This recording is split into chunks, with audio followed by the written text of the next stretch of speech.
सनातन परंपरा में चैत्र मास के कृष्ण पक्ष की दशमी तिथि का महत्व बहुत ज्यादा माना गया है, क्योंकि यह पावन तिथि दुख दुर्भाग्य को दूर करने वाली दशा माता की पूजा और व्रत के लिए समर्पित है।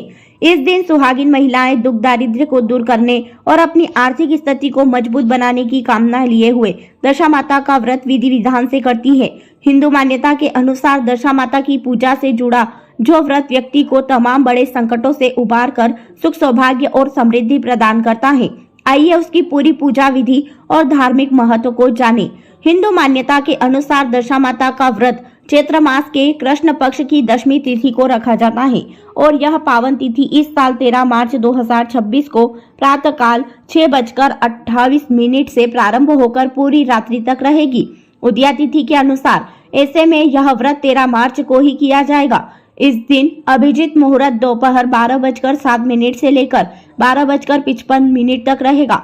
इसी प्रकार विजय मुहूर्त दोपहर 2:30 बजे से लेकर 3:18 तक रहेगा। दशा माता का व्रत और पूजन करने के लिए इस दिन सुहागिन महिलाओं को सूर्योदय से पहले उठना चाहिए। इसके बाद स्नान ध्यान करने के बाद सबसे पहले दशा माता के व्रत को विधि विधान से करने का संकल्प लेना चाहिए।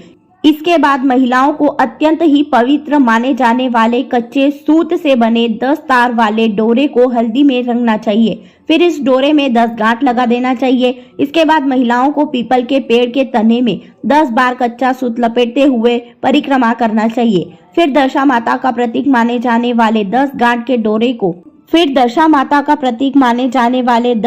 के डोरे को साधक को अपने गले में धारण कर लेना चाहिए। इस पवित्र धागे को माता का आशीर्वाद मानते हुए कुछ लोग व्रत के अगले दिन तो वही कुछ लोग इसे 1 साल तक पहनने के बाद किसी पवित्र नदी में प्रवाहित कर देते हैं। धागा को धारण करने के बाद दशा माता व्रत की कथा कहना या फिर सुनना चाहिए। हिंदू मान्यताओं के अनुसार दशा माता की पूजा को पीपल के नीचे करने पर अत्यधिक पुण्य की प्राप्ति होती है। दशा व्रत की पूजा करने के बाद सुहागिन महिलाओं को सुख सौभाग्य की कामना करते हुए अपने घर के मुख्य द्वार पर हल्दी और रोली से छापे लगाना चाहिए। हिंदू मान्यताओं के अनुसार दशा माता का यह व्रत जीवन से जुड़े सभी कष्टों को दूर करके सुख सौभाग्य दिलाने वाला है।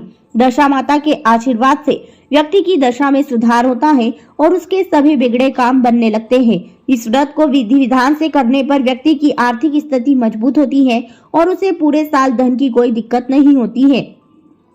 दशा माता व्रत के पुण्य फल से घर की खुशियां बढ़ती हैं, परिवार के सदस्यों के बीच प्रेम बना रहता है।